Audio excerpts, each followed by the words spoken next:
Part A. Solve the inequality 7x plus 2 is greater than 6 times 2x plus 5.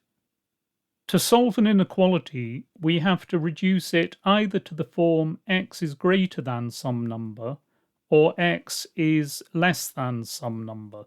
And in the case of an inequality such as we have, which is a linear inequality, we apply the rules of inequalities repeatedly until we reach an expression of one of those forms. And these are the three rules of inequalities that we apply. We can add a number to both sides without disturbing the original inequality. If we multiply an inequality by a positive number, we don't flip the direction of the inequality sign. If we multiply an inequality by a negative number, we flip the direction of the inequality sign. Now, I've written these rules only in terms of addition and multiplication, but that doesn't matter because we can deal with subtraction by adding a negative number to produce a minus 1 is less than b minus 1 if a is less than b. And we can deal with division by multiplying by the reciprocal of a number. So we can see that a divided by 5 is less than b divided by 5 if a is less than b. And so if 7x plus 2 is greater than 6 times 2x plus 5, then we can expand that to see that 7x plus 2 is greater than 12x plus 30. We can subtract 12x from both sides to find that minus 5x plus 2 is greater than 30. We can subtract 2 from both sides to see that minus 5x is greater than 28. And we can divide both sides by minus 5 to find that x is less than minus 28 over 5. And note we have to flip the direction of the inequality sign here. Part B. Solve the inequality 7x plus 2 over 2x plus 5 is greater than 6. Now here, if we proceed naively, by which I mean incorrectly, we might think that we can multiply both sides through by 2x plus 5 to produce 7x plus 2 is greater than 6 times 2x plus 5, which is precisely the problem that we solved in Part A. We can't do that, however, or at least we can't only do that, because when we multiply both sides of an inequality by a number, we have to know whether it is positive or negative to tell us whether or not to flip the inequality sign.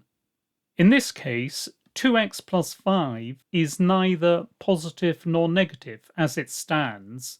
For some values of x it will be positive, for others it will be negative. And we have to take that into account in our solution. And so bearing that in mind, we shall look at two methods of solving this problem. The first method I shall call clearing the denominator. In this method, we do indeed multiply both sides through by 2x plus 5, but since 2x plus 5 is sometimes greater than 0 for certain values of x, and sometimes less than 0, we break the problem into two subcases. So if 2x plus 5 is greater than 0, then on multiplying both sides of the inequality by 2x plus 5, we find that 7x plus 2 is greater than 6 times 2x plus 5. And we note that 2x plus 5 is greater than 0, so we do not have to flip the inequality sign. And now we note that we are solving the same inequality as in Part A, and from that we know that x is less than minus 28 over 5. However, we are considering the case where 2x plus 5 is greater than 0, which means that 2x is greater than minus 5, which means that x is greater than minus 5 over 2. And so we are saying that if x is greater than minus 5 over 2, then we must have x is less than minus 28 over 5. And we'll note here that minus 5 over 2 is minus 2.5, minus 28 over 5 is minus 5.6. And so in this case, we require simultaneously that x be less than minus 5.6 and that it be greater than minus 2.5. However, these are inconsistent conditions. They cannot both be true at the same time, and so the inequality has no solutions for 2x plus 5 is greater than 0. Now we consider the case where 2x plus 5 is less than 0.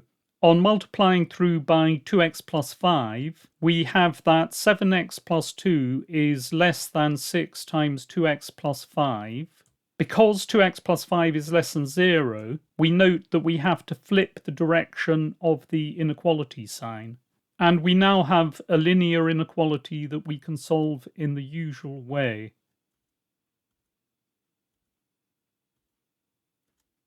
And we find that minus 28 over 5 is less than x in this case. Now if 2x plus 5 is less than 0, then x is less than minus 5 over 2. And so we require simultaneously x is greater than minus 5.6, x is less than minus 2.5. These are consistent conditions, and so the inequality has solutions when x lies between minus 28 over 5 and minus 5 over 2. And now we look at method 2, where we reduce the inequality to the form f of x over g of x is greater than 0. And when we do that, we must have either both f of x and g of x positive, or both f of x and g of x negative. And so we start with the original inequality. We subtract 6 from both sides to produce an inequality greater than 0 as required. Now we put both terms over a common denominator and simplify to produce an expression in the form f of x over g of x is greater than 0. And now we can either have minus 5x minus 28 is greater than 0 and 2x plus 5 is greater than 0, which corresponds to this possibility shown in the blue box. And we can solve those two linear inequalities to produce x is less than minus 28 over 5 and x is greater than minus 5 over 2, which are inconsistent conditions, so we have no solutions in this case. Or we have minus 5x minus 28 is less than 0 and 2x plus 5 is less than 0, which corresponds to these conditions in the blue box on the right. And we can solve these linear inequalities to find that x is greater than minus 28 over 5, x is less than minus 5 over 2, which are consistent conditions. And so we have that x lies between minus 28 over 5 and minus 5 over 2, as we found previously. So method 2 produces the same solution as method 1.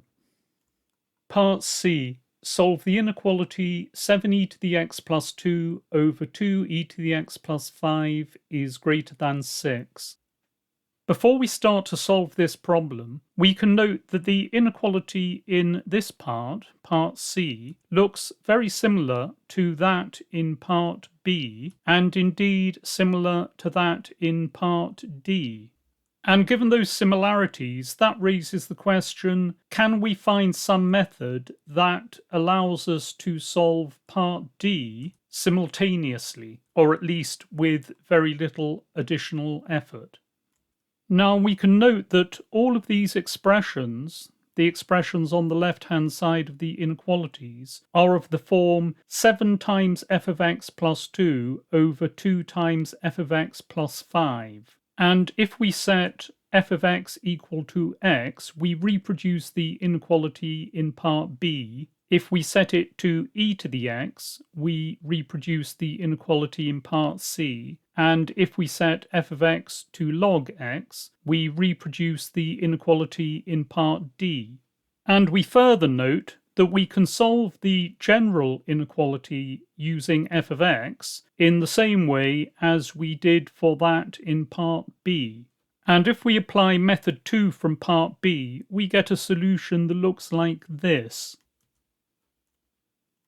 where I have omitted some of the details as they are identical to those in part B. And the key result is that f of x, regardless of what f of x exactly is, lies between minus 28 over 5 and minus 5 over 2. And it is now straightforward to solve the inequalities in parts C and D. To generate the inequality in part C, we set f of x equal to e to the x, and then we must have e to the x lies between minus 28 over 5 and minus 5 over 2. However, if we look at a graph of e to the x, we can see that it can never produce negative numbers. The graph of e to the x never lies below the x-axis. And hence, in this case, we have no solutions since e to the x is greater than 0 for all real x. And we can see that confirmed if we look at the graph of y equals 7e to the x plus 2 over 2e to the x plus 5, as shown here. We see that the graph of that function, shown in blue, never lies above the line y equals 6. For part D, we set f of x equal to log x, and then the required inequality is log x lies between minus 28 over 5 and minus 5 over 2. And if we look at the graph of log x, we see that log x can indeed take on these negative values. They are shown by the black line on the y-axis. And since we know that e to the x is the inverse function for log x, we can apply that to each side of the inequality to see that x must lie between e to the minus 28 over 5 and e to the minus 5 over 2, which is shown on the x-axis very close to x equals 0 by this small black bar. And in fact, approximately x must lie between 1 over 270 and 1 over 12. And if we look at a graph of the function y equals 7 log x plus 2 over 2 log x plus 5, we see that even though it is a discontinuous function, i.e. there is a break in it, a portion of the blue line, a portion of the graph, does indeed lie above the line y equals 6. And that is the portion of the graph generated by the function when x lies between e to the minus 28 over 5 and e to the minus 5 over 2.